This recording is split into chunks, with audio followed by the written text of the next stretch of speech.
And we're live. We are live. Yeah. Good morning. Good morning. We're actually alive too. That's not just purely the biz language. Yeah, Lingo. I mean, I it's don't know always what I'm good to saying. check. Always good to check. How's it going? All right. I mean, it's been a kind of a busy spell for me. And I've kind of come to the end. Like I can see the end Light. of the tunnel. Yeah, the light. In a way, it's weird. I feel like it's going to be, for various reasons, a busier period. And so I've survived the really busy part, but I think I'm settling back into a steady state that's probably a little less chill than it was. Which, depending how you look at things, is kind of a good thing, I guess. I don't know, like career advancement, all that stuff. But yeah, I don't know. Mo money, mo problems, as they say. Yeah, all that stuff. So I don't know, mixed feelings. Yeah. I'm kind of the same way. I can't remember if I've mentioned work stuff, but yeah. I guess I don't want to get too into it on the podcast, but basically same thing. I've got more stuff going on at work than I used to, so it's cool professionally, but then it's also like, man, why did I accept more responsibility? The trade-off, right? Yeah. I don't know. It's going to be interesting when the world does open back up and we're all supposed to go back to the office. Yeah. It's been quite liberating not having to commute. And once that starts again, that's going to be easily probably more than an hour each way for me. Yeah. And That's not fun. Yeah, I mean, I think I can use that time to do some of the things that I'm doing anyway. So it's not like it's terrible, but yeah. I've always found a kind of a mix when you have that kind of a commute. Like if you're the one driving a vehicle, you're pretty limited in what you can do. Yes. Luckily, living in the cities and there's transit of some sort as an option. I don't know. At least you can read, if nothing else. Yeah, read. I don't know, steady time. Like if you have dumb little hobbies, I don't know, you want to write blog posts or edit this podcast or something. You can. I've found it quite good to be able to actually repurpose. It's almost like focus time outside of work in a weird way. Yeah, I mean, so I've been doing like studying Japanese for a little while, and like I had followed video tutorials or classes, if you will, not tutorials. But then I was like putting stuff into flashcards and stuff. And so back when I was commuting, if I was taking the bus, then I would use that window of time to review all my flashcards, right? Yep. And that was actually one of the things that I noticed as soon as the pandemic started, as I felt like I had less time available for that, because suddenly whenever I'm at home, I've got my family You're not around. doing that. Yep. So I didn't have that little window of spare time. Yeah. So I ended up taking off like close to half a year of studying that before finally forcing myself back into it, and it's fine now. But yeah, it can be nice having that little window. Yeah, I totally agree. I used to like print off like technical articles and stuff at work relative to what I was doing. Or I should say relevant to what I was doing, and then I would read them on the commute home. So in the morning it was like my personal stuff, and then on the way home it was like some sort of professional, I don't know, development type stuff. Yeah. I don't know. I actually I'm almost more dreading like just the morning routine in general. That time itself I can use, but having to get dressed and everything. Yeah, getting dressed and like being presentable, and then when you arrive at the office, everyone wants to chit chat for 15 minutes and whatever. Like it's just there's just a lot more layers of bullshit to deal with. Yeah, I guess I don't know. I think it seems like I might be able to figure out something where I'm not necessarily going to be commuting every day, and so that might work pretty well. Except I'm really someone who's like really all about routine for like this kind of thing, like forcing myself to do stuff. Like I'm not someone who could go and like exercise on Mondays and Tuesdays and Fridays. It has to be like every day or no day. I don't know. I'm weird like that. Yeah, I know what that's like. Or rather, I know what it's like not to exercise every day. Yeah. No, there's a place that I used to when I was in Vancouver. I had a job that was right across from a gym, and I was able to consistently go to the gym every day for lunch, and it was great. And Hmm. even like that gym closed down, and so I made another gym membership that was next to my apartment. And the fact that I couldn't go at lunch made it a lot harder for me to make it a habit. Yeah. Yep. Yep. When I was in Vancouver, you might recall, I lived above a gym, and Hmm. so same deal. I could just go really early in the morning or something, and then when we moved to America, all of a sudden that was gone, and same thing. Like it was the gym was kind of out of the way, and like there's just no way.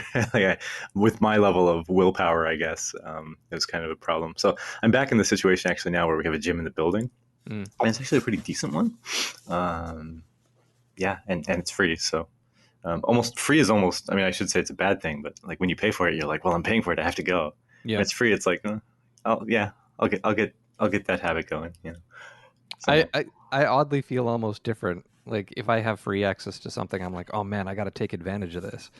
Whereas if I'm paying for it, it's just like, yeah, whatever. It's I'll get to it when I do. I'm paying for this. Like, that's I mean, if it's temporarily free, I guess. I don't know. yeah, yeah, yeah. Yeah, I'm a weirdo like that. we all have our quirks. Did you get around to playing anything recently? Uh it's interesting because I mean, just like any, I guess, professional production, these kind of come out in maybe a little bit of an arbitrary order compared to when we record them. So, this last week, let's say, not really. I've actually been I've been interested again in like tabletop games, and so Hmm. I've been not playing them, but reading about them, Hmm. which I've always found fascinating. Like that level of game design and how to make systems really interesting and fun. Yeah.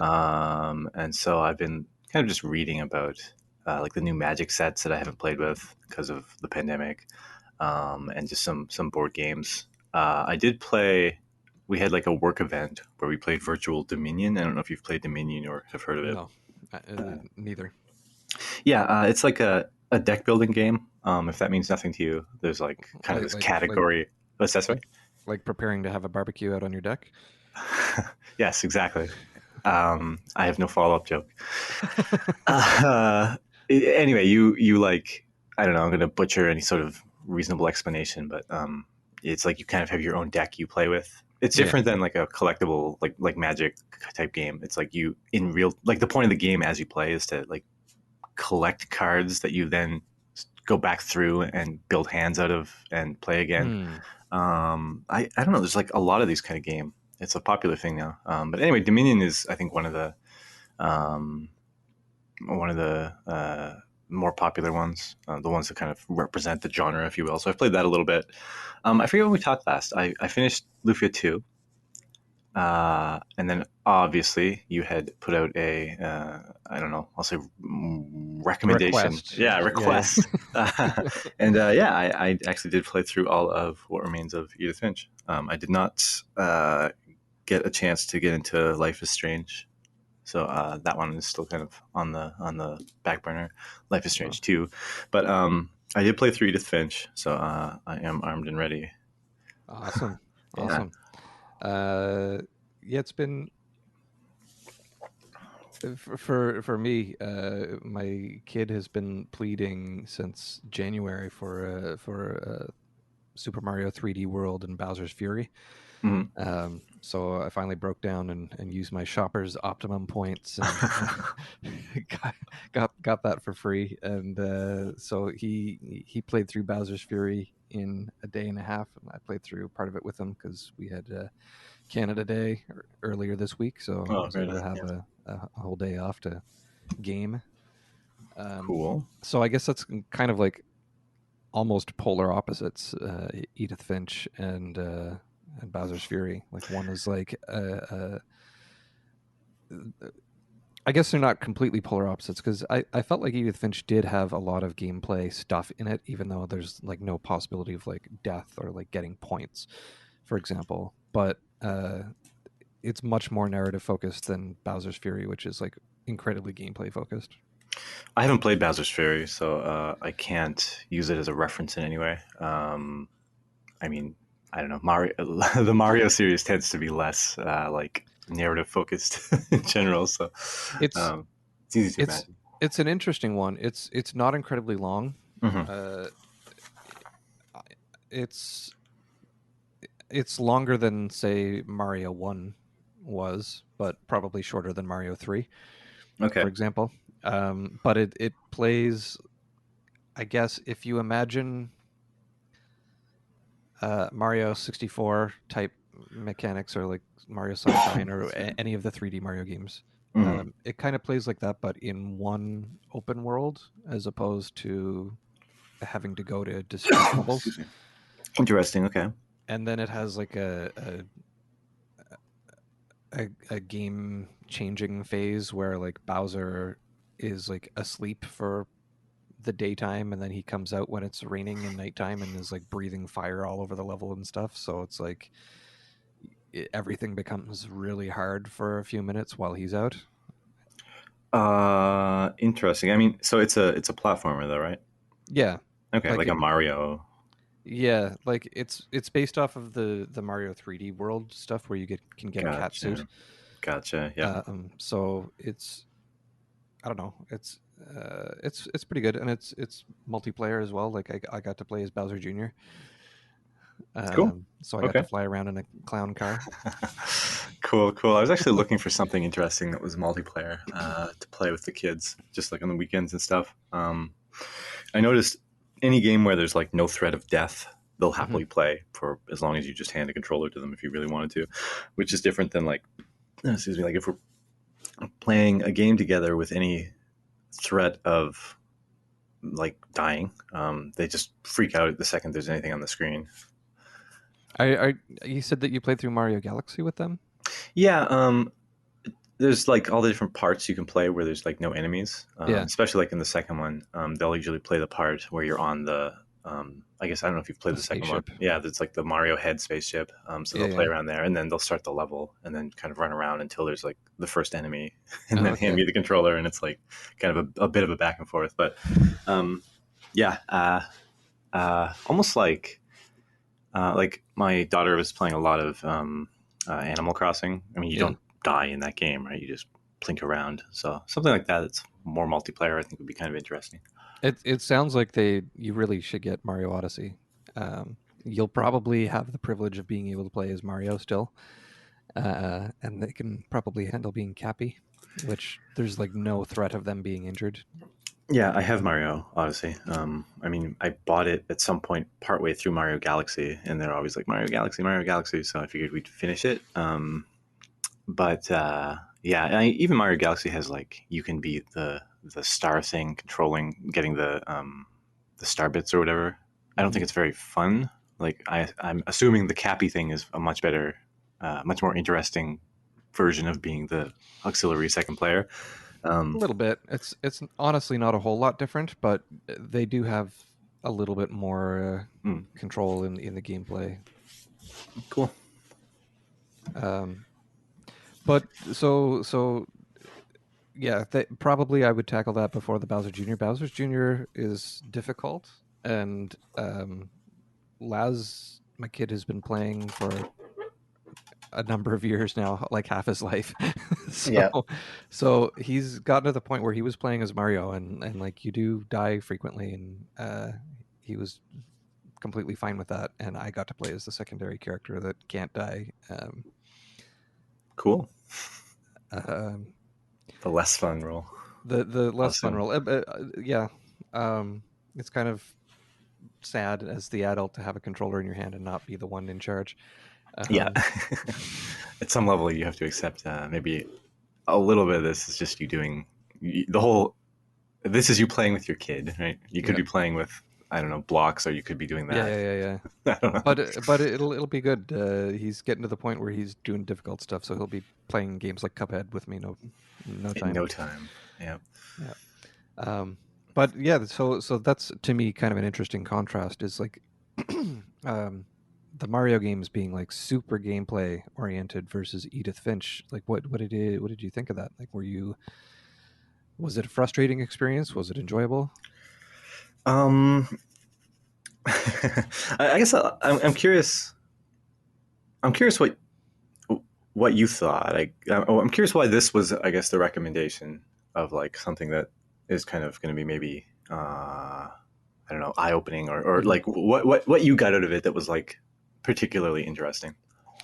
Well, I mean, for me, it was relaxing I see. largely. Like I am constantly changing up the genres that I'm playing. Hmm. Like, let me just quickly find my list of stuff here, and I'll talk very slowly while I try to multitask and open that folder up. So, like, in this year, 2021, the year of our Lord 2021, I the first game I played was Shovel Knight.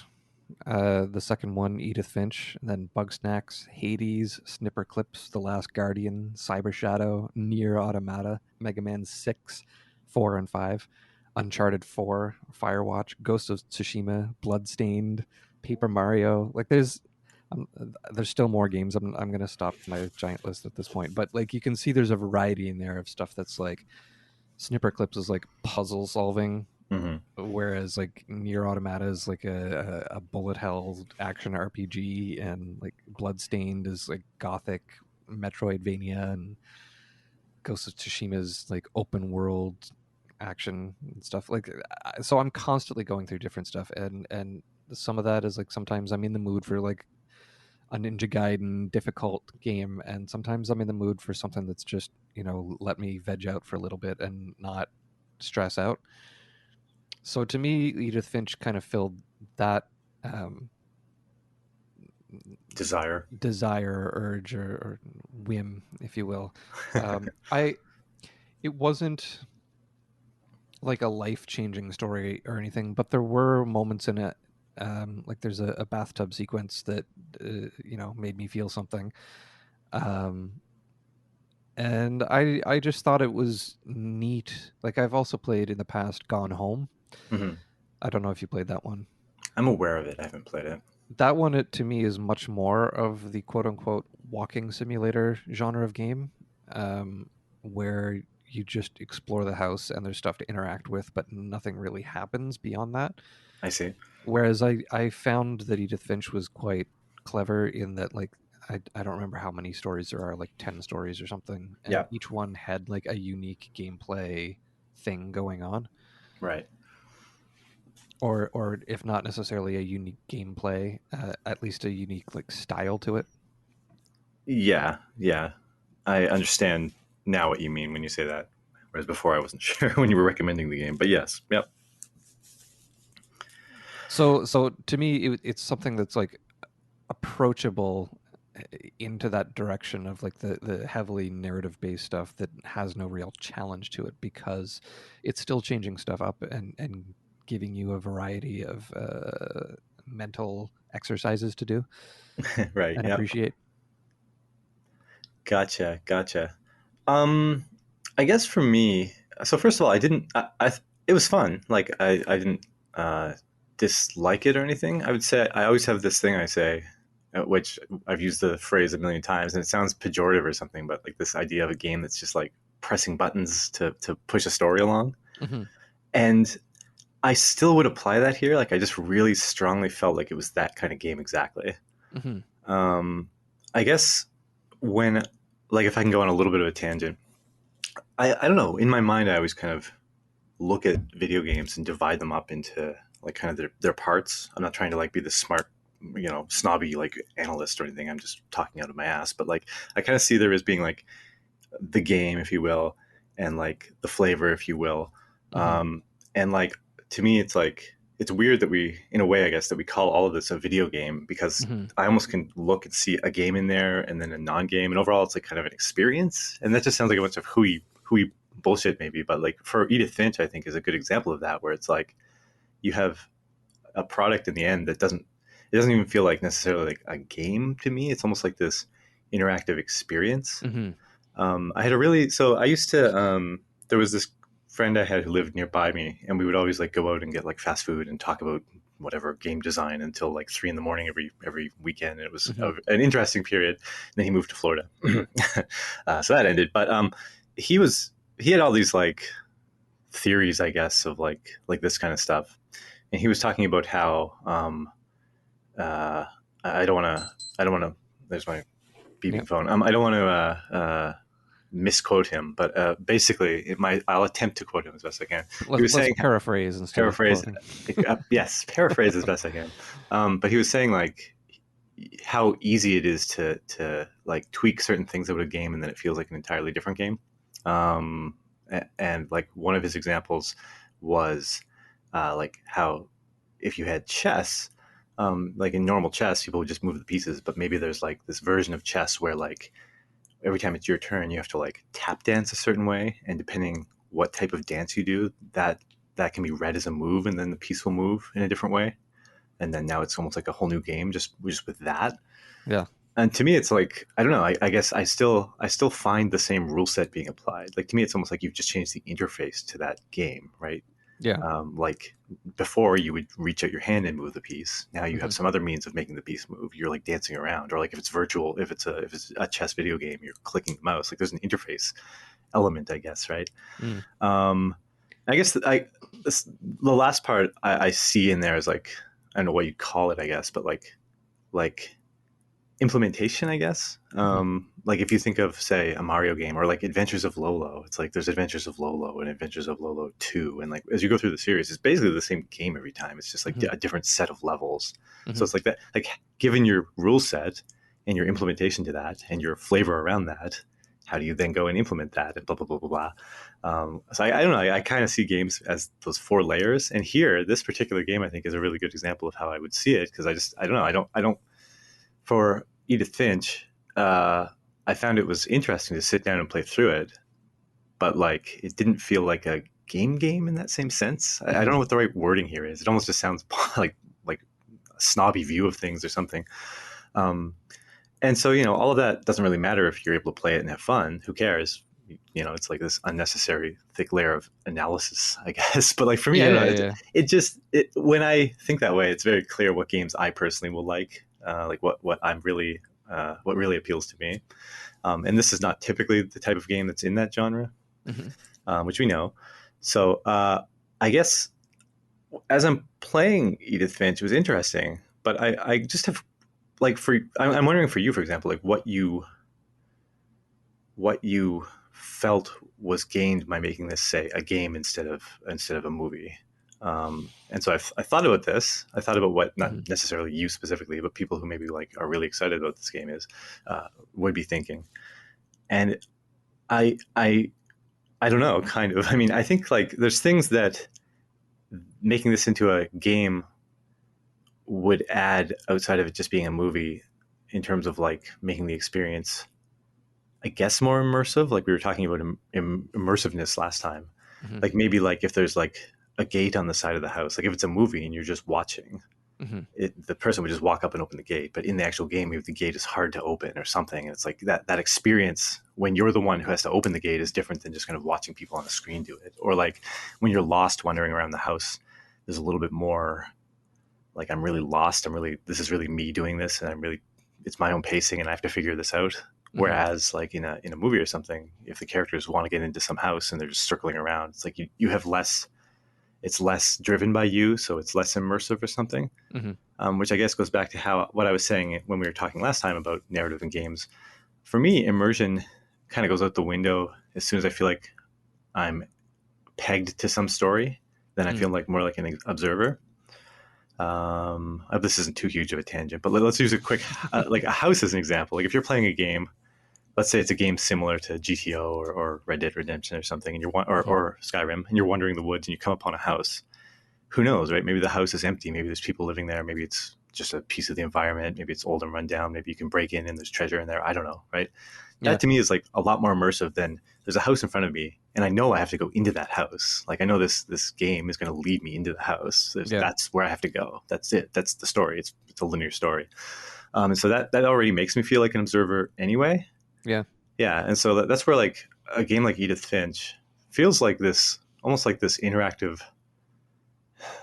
narrative is such a good word. I don't want to say like interactive movie because that's not really quite what it is, but it's just like a narrative that the creators wanted to tell you, and they just made it interactive in a few interesting ways. Yeah. I have a hard time. Like I was reading a bit about it, and I saw it won like I forget, some game of the year thing. And that's awesome. They did a good job with it. Actually, I thought it was interesting, but it's weird to me that like it's even it almost feels like a different Yeah, that genre it's to me. yeah. Yeah, Well, I mean, imagine they had one award for the best movie and the best game of the year, and they picked between them. And like if it was a movie that won that year, all the game people would be like, why don't we have one for games? This is so weird. Right? yeah, That's my overall feel having played it. yeah. I mean, it's been a hot topic for at least half a decade or so. Whether this type of thing is a video game, um, it's interesting to me because it's kind to me a game is something that has rules, and you can lose. Yeah, Like to me, chess is a game, but Lego is not a game, yeah, and I think it's perfectly justifiable to call things toys, like yeah. or so to me, Edith Finch is like, I don't know, it's closer to being like I don't know if you've heard the term visual novel, Yeah, of but course. to They're me, everywhere. Edith Finch is more of a visual novel than like. I feel like a lot of what are actually visual novels don't even really deserve to have a special name. They're just like comic books that are on your computer that you click through instead of turning a page. Yeah, Like to me, this at least had like some sort of, I don't know, maybe it's an interactive novel is the phrase that should be coined for it or something. Um, yeah, that's fair. like I feel like walking simulator isn't a really fair description because there's more to it than just walking. Hmm. Um, but it is definitely, to me it felt somewhat similar, like when I was a kid and lived out in the middle of nowhere. Like you get up to no good, and part of that get up to no good was like you explore abandoned houses, and it had a lot of that feel to me of like it's not Right. quite as exciting as stumbling across something in Skyrim and literally having no idea whether there's danger or whatnot inside it. But it did still have that feeling of you're discovering something and getting to browse through at your own pace and look at the things that you find interesting, not that someone's telling you is interesting necessarily. Like you can take the time when you walk in the library and like look at book titles and stuff. Yeah, that. Whereas like if it were a film or a TV show, like you're limited with your agency and being able to look at details like that and take your own time. Yeah, you're almost calling out something I like about comics over film, because like you have kind of the same thing a little bit, where it's like not in any way Yeah, the pacing, I guess, like the focus is different, where like you can spend 20 minutes on a panel if it's detailed. There's all kinds of stuff you want to stare at. Obviously, with the game, you're looking at it from arbitrary angles, and there's like a 3D environment, and there's other elements to that. But yeah, I see that as definitely something worth calling out. like there were some elements like there's a woman who's like a, I think, an actor or something, and like stuff Yeah. turns into like comic book panels and stuff, and I felt like that was a neat sequence that could have almost just been like a show or something. There And wasn't really any interaction going on that there. that was basically the visual novel inside the game, I Yeah, suppose. and so I thought that was cool. But then there was like another one where you're working in like a canning factory, Yeah. and I thought that even though there's not much to do, I thought that that was a little vignette that was excellent as something that you had interaction with. Interesting. What did you like about that part? I thought it was really interesting, like that you're like doing this mechanical motion. Like I've worked in a print studio before where we had to like make like pamphlets and stuff, and it's just you're supervising a machine that's automated and making sure it doesn't mess up, and it kind of like was recalling memories of that for me and stuff. And I liked this idea of how you're doing this monotonous task and then the screen is just like fading out on you and you're still doing the task even though you can't really see what you're doing anymore. And it Yeah, it was an experience that like you're not going to get that from reading a book or watching a film, I think. I see. I kind of, yeah, I mean, I kind of feel some of that. The part you're talking about in the game, like I used to hang out with all these art students who are into like, I don't know, I forget what they called it, new media Hmm. presentation type stuff. And there was this big thing at the time for like interactive, I guess, audiovisual art. And like a Hmm. lot of the little experiments people were making at the time were like almost like this kind of thing. Hmm. It's like little video games, I guess, really, which I mean, Yeah. that's like, they would object to that description, but like the canning part at the factory or the fish part, um, to me reminded me of what those people were doing then, Hmm. uh, embedded in a game. I don't know. I found it, again, the whole game overall. I found like really interesting. Like I'm glad people are doing stuff like this, and it's Hmm. all different approaches to different experiences. I think that's awesome. Um, I just it's not generally my type of game. I guess would be my in a taste sense. So Hmm. it's fun to play. It's fun to step outside of the specific things you want to focus on and stuff. But I guess I don't know. I still feel like it could have been just like a short film. Hmm. And again, maybe this is like totally stupid way to think about it, but like I start with that as a base point, and then I think Hmm. what did we gain by making it a game, which I don't think I'm certain that's not how like the creators approached it, right? They Hmm. imagine this experience and they build it up and iterated on it and built and so on. But like if you think of it that way, like you basically have this story that happens, Hmm. and I guess the interface to that story, if you will, is like doing these things to make it move along. And a lot of the things you have to do are like move from point A to point B. Okay, move from point B to point C. Okay, along the way, there's all kinds of observational type things you can do, and that maybe there's some fun in there. But if you want to go through the experience that's been prepared for you, Hmm. you still basically have to go through this path, and the path is quite clear, and the Hmm. game guides you kind of. And so I don't know. I always start thinking that way, and it's an interesting thing to see the choices that the people who made the game made to make that experience interesting in those other ways that, like, I guess would have been absent in just like a pure short film. Hmm. And I'm kind of beating a dead horse here, but like when you said like it kind of brought you back to when you were maybe exploring abandoned houses or under construction houses or whatever. I think that's exactly where maybe we're different. Where like that's the point I'm trying to make, I guess. Where it's like if since I know it's a prepared experience, I Hmm. don't feel any of that like wonder of breaking into an abandoned house. Yeah. It feels like I'm watching a movie called Hey, let's go see what we're gonna find in the house, and Cabin. it's not gonna be nothing, right? It's a movie, it's not It's gonna be nothing. it's a lot like that Cabin in the Woods film, right? Just like it, yeah. You're spoiling Edith Finch. Spoiling Cabin in the Woods. Oh yeah, yeah. Anyone who has only played one or done one, it's all the same genre anyway. Yeah, yeah, exactly the same.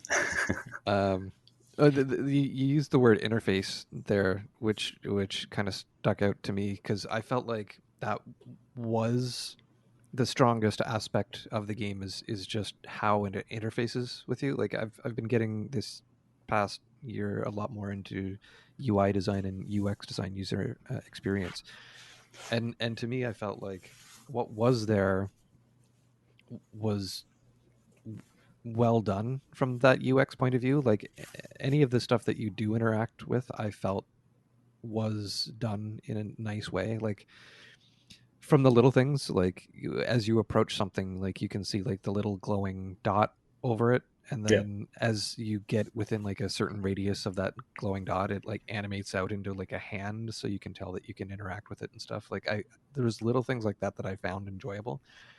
And the the the experience, there was one of the stories where you're using a camera, and I felt like that camera was pleasing to use. I'm trying to. Oh yes, okay, that part. Yeah, yeah. Okay, okay.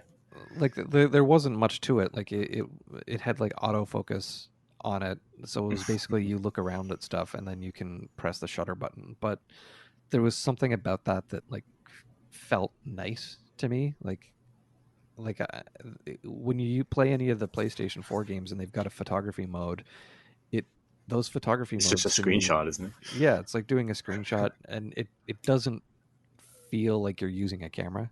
Yeah, yeah. I So that to me was kind of the charm of this, is like it was a story that you are just kind of being forced through, but I felt like it was constantly changing up those the feel and the interface to it in interesting ways.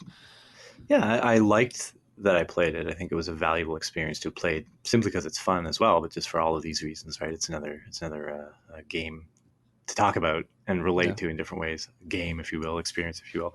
Another thing I think we're very different, and it's been this way a long time, but like I'm very like game focused, like Hmm. like games as a rule set and as something that you need to make interesting choices Yeah. to play and to like maybe win or lose. Like that's really what I like, right? Like I'm talking about tabletop games where that's much Hmm. more Hmm. prevalent. I think you have games like Magic the Gathering, which to me is like fascinating in the way the rules work out, and when you're playing it, it's like it's so easy to get like in a flow state because like you're so involved in like what's going on, and like there's so many moving pieces, and like I don't know, it's just everything about it is, to me, it's like a brilliant game. What's um, what's t- sorry to interject, but what's interesting to me with Magic is that I feel like it is a good game, but it's also a terrible game. Like I really hate things that are pay to win. well, Magic isn't pay to win. I mean, it was, and now there's so many different formats to play. I mean, if it's simply about paying to win, I think that's the least interesting format. It's also the original format, which Yeah. I agree has some limitations. Like if you play the tournament mode where it's like everyone gets a pack a week, I mean, Right. you have to buy everything, but there's no inequality between the players who are taking part in the tournament. Um, Yeah. But like yeah, the whole idea of like you buy stuff, and it's randomized, and if you want better success from that, then you have to like buy the cards from other players and stuff. Like I don't enjoy that aspect of it at all. Like if you're looking at a tournament mode and everyone has the same random odds, I would be fine with that. But even then, like I find it weird that there's like artificial scarcity with some cards where I don't know. You're going to open up that deck and you're going to end up with land that is of no value to you because none of your cards require that land. I mean, it's an interesting discussion that could probably fill another entire Yeah, yeah, podcast. yeah, yeah, yeah. Um, yeah, they agree to win. The pay to win version is not as interesting. But I do find it like there's, I forget what it's called. There's like an online card simulator Mhm. for Magic the Gathering where like you can just build your own deck from whatever cards that are there and play against Yep. an AI. And I find that component interesting where it's like if you just have access to everything, then that game is like figuring out the combinations of how everything fits together. And the real time strategies when like certain Yeah, what you actually get is like balanced in a different way yeah. than the ideal, and so on. And plus, other people have their strategies that they've built that maybe like directly oppose your Hmm. strategy, and you have to like overcome them. Or maybe their deck is not set up in a way that works well against yours, Yeah, even though they could have made it a little more generalized to be able to protect itself against different situations, but they didn't. They kind of took a risk, and then there's a lot of yeah, yeah, yeah. interesting moving pieces. Um, I would say definitely if you stick to the tournament format in particular, it's very interesting. I do think like it is, I guess, pay to win, but it's also like if you look at like professional Magic tournaments where it's these people who just show up with whatever deck. Like at some point, it's just like in the age of the internet, you just look at every single card Hmm. and you make the whole deck on your computer, and then you go buy the individual cards. Yeah. And they have enough money to do that, and because it's not like they're not cards that are famous and have been around for 10 years and now cost $10,000 or whatever. It's pretty Black affordable to be able to Lotus. do that. You what, sorry? Black Lotus. Black Lotus, yeah. Yeah, or whatever, right? I had an eBay ad pop up on my screen for Pokemon cards, which I've never played the game, but I noticed the card cost like $50,000. And I was like, okay. And so I clicked on it out of curiosity. And this eBay seller, was selling all these rare Pokemon, like the Pokemon card game cards for like 500,000 and stuff. And they were selling. It said like one sold, one available. Like those cards are crazy. I can't believe how much money, how much value is attached to them.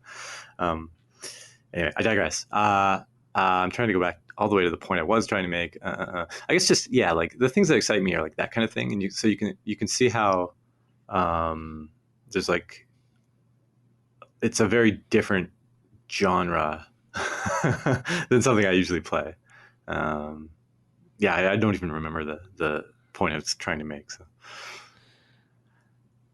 Um, yeah, me neither. I guess I like I don't know. I'm I'm I'm still kind of on the fence in a lot of ways.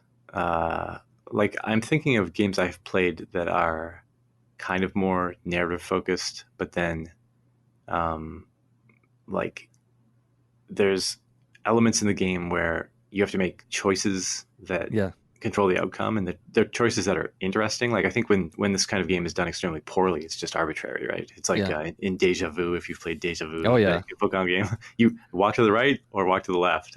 Walk to the right.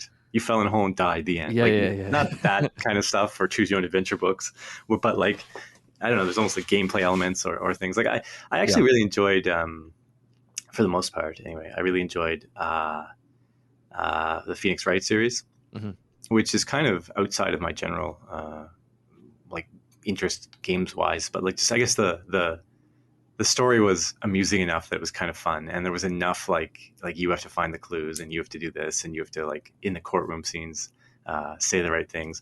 Like there was times where I found it extremely frustrating. There was times I Hmm. was like, this is annoying, but like the idea behind that kind of game, I guess, was kind of interesting to me. That was more like it's obviously very narrative focused and you're talking to characters all the time and stuff, but like there's like a lot more element of like control by you. Yeah. Yeah, and so I tend to like that a little more. Yeah. I mean, the- I found I only played the first Phoenix Wright. I found that one really frustrating because I felt like there was a lot of pixel hunting where you if you don't click on the right part of the screen, you can't progress the Proceed. story. Well, Uh, sorry, can I interject quick? yeah. That was actually one of my points, which is counter to what both of us just said, I guess. But I found you have more interest, I think, in like this explorative element of games. Yeah. And I used to, I think, but I actually don't like that at all anymore. I realized, like, I don't like being lost. I don't like having my time wasted. I don't like being kind of stuck a little bit. Even when you were talking about the camera part, Hmm. in that game. Like I wasn't stuck there forever, but there was a point where I was like, okay, obviously I need to take a picture of something, and the game's not going to let me move on. What's the something? I don't know, and I'm like Right. spinning around for a few minutes. And like a game, like there's games where it's like there's no element of exploration. It's all rule sets and applying them to perform a strategy and then to win. And so something like again Magic, you're never exploring and stuck and have Hmm. nowhere to go. Right? Like I feel like the better a game is at avoiding that kind of situation, the more I tend to like it. Hmm. Which is exactly like your point about Phoenix Wright. I think is spot on. That was one of my major frustrations, and you Yeah. don't like it either. So Yeah. Yeah. Yeah. But I don't know. It's interesting because when you think of like you were mentioning like choose your own adventure or like making it feel like your actions have an outcome, I find it interesting. You didn't play Firewatch, right? no. I found it kind of interesting. I played through Firewatch very recently too, and it's like they're both considered walking simulators. Mm-hmm. Edith Finch and that, and it's like Edith Finch was much more guided, where there's not really. I don't remember there being anything that you can really fail at. Like I guess you're saying Mm-hmm. that you couldn't figure out what to photograph, but there's no multiple endings. It's just it's the Yeah. story, and it's all about the feeling of interacting with it.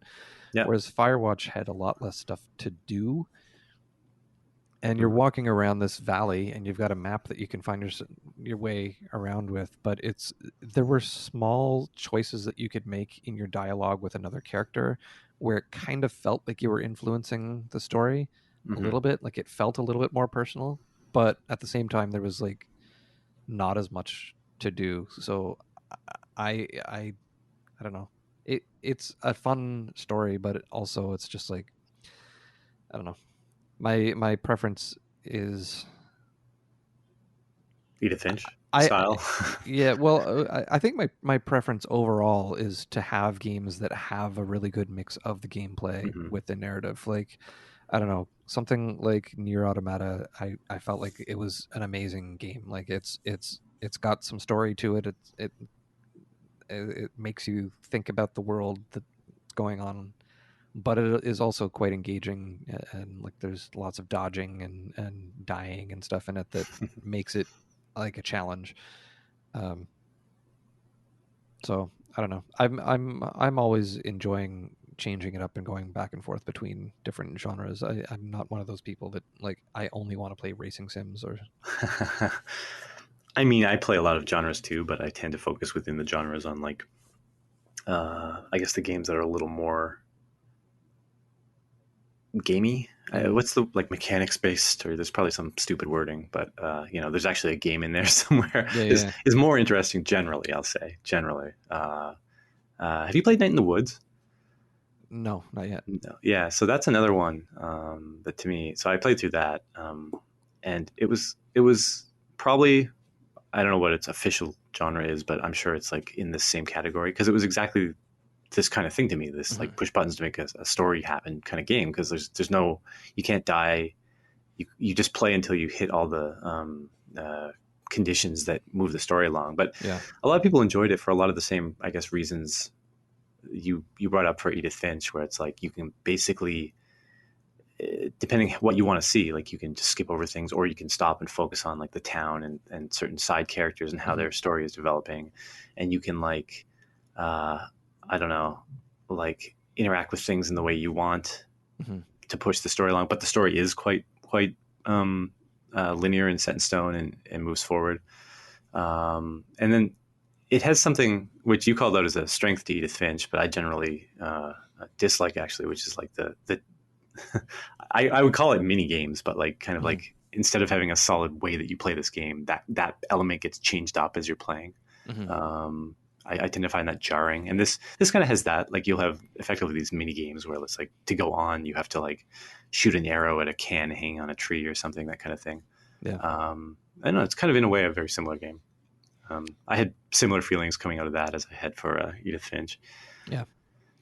What I find interesting with something like Edith Finch is those mini games are constantly changing, and then that's it. And they haven't, to my knowledge, yet made Edith Finch 2.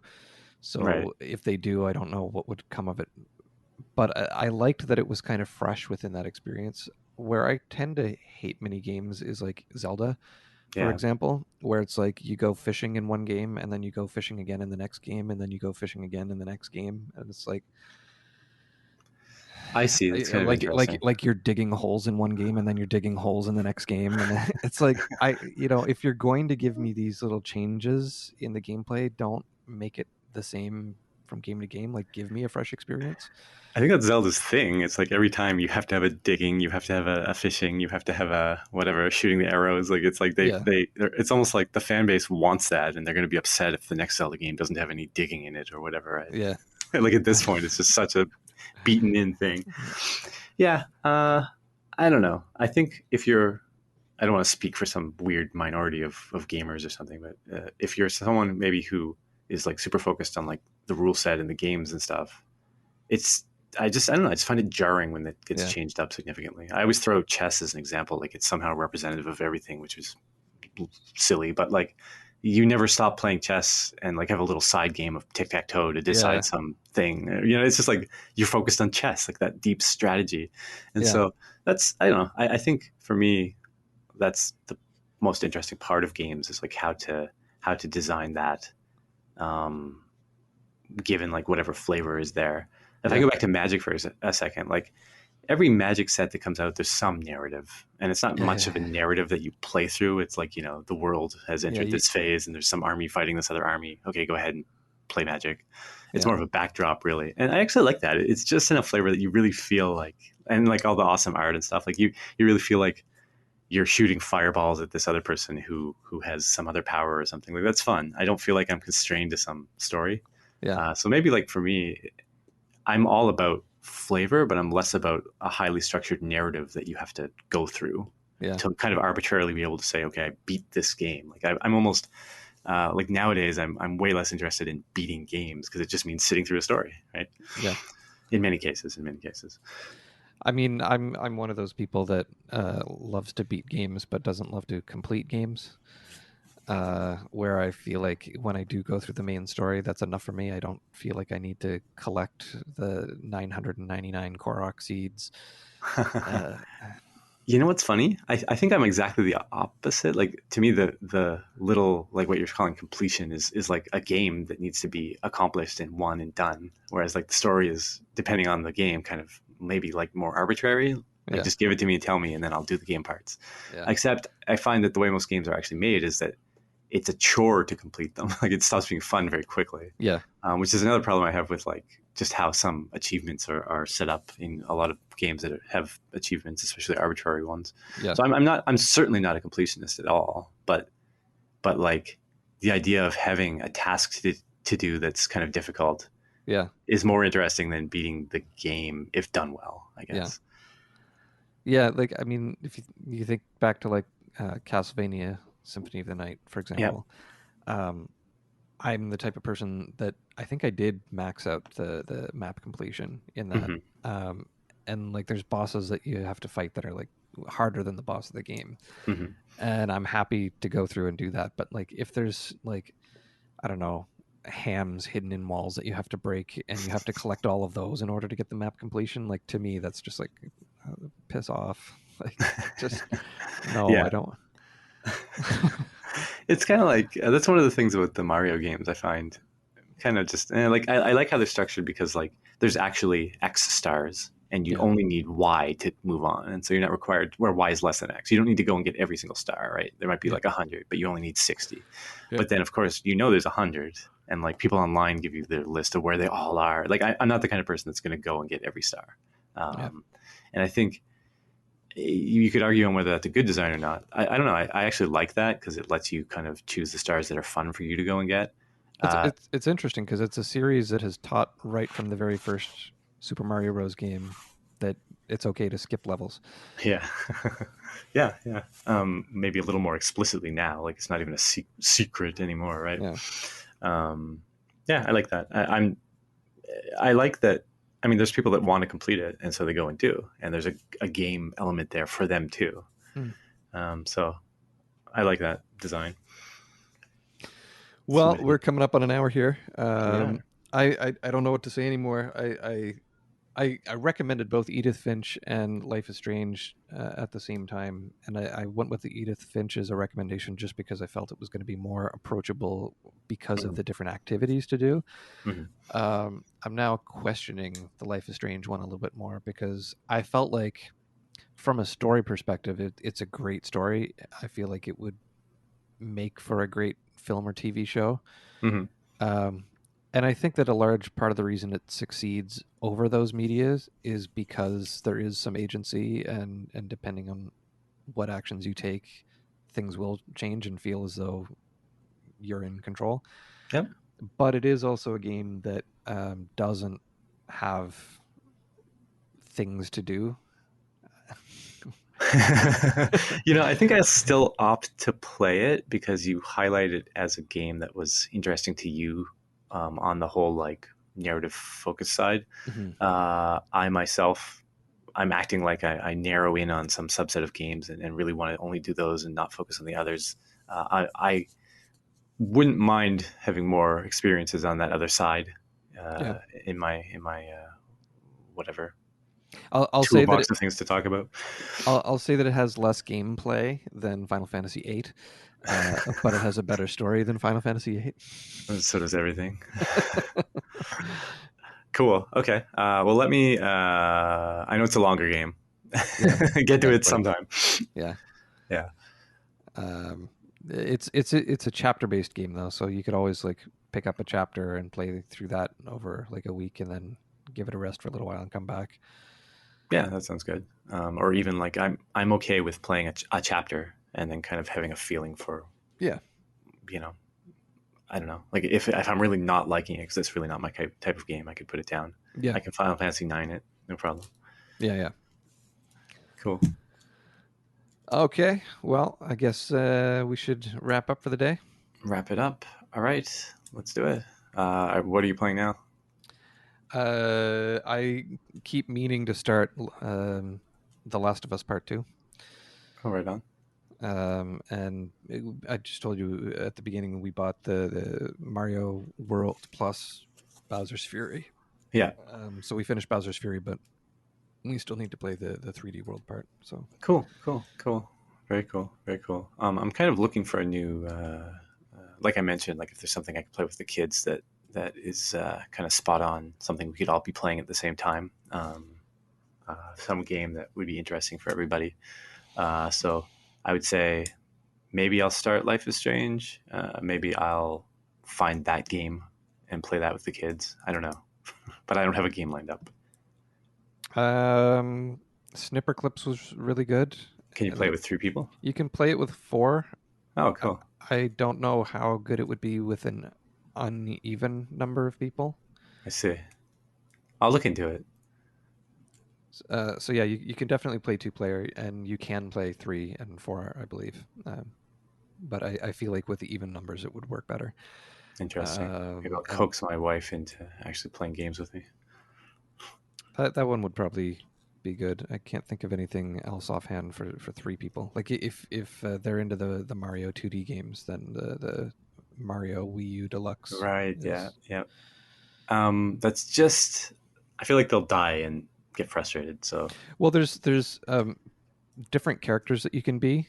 Like you can be Mario who plays like Mario, but you can also play as Nabbit who walks right through enemies and doesn't take damage. And then you can also play as Toadette, who has more lives than Mario, and can float and stuff through the air a little bit like Peach did in Mario 2. Gotcha. So there is a couple of levels of how difficult the challenge is, and plus when you're playing multiplayer at any time, you can press your shoulder buttons, I believe, and like go into a little bubble and fly around. So if you're going to fall into a pit, they can rely on the fact that you are not going to fall into a pit and they can survive it. Awesome. That's actually, that might be a candidate for me. Yeah. Cool. All right. Well, all right. I'll let you go play those games then. I'm more likely to go back to bed, to be honest. All right. Cool. Till next time. All right. Cheers.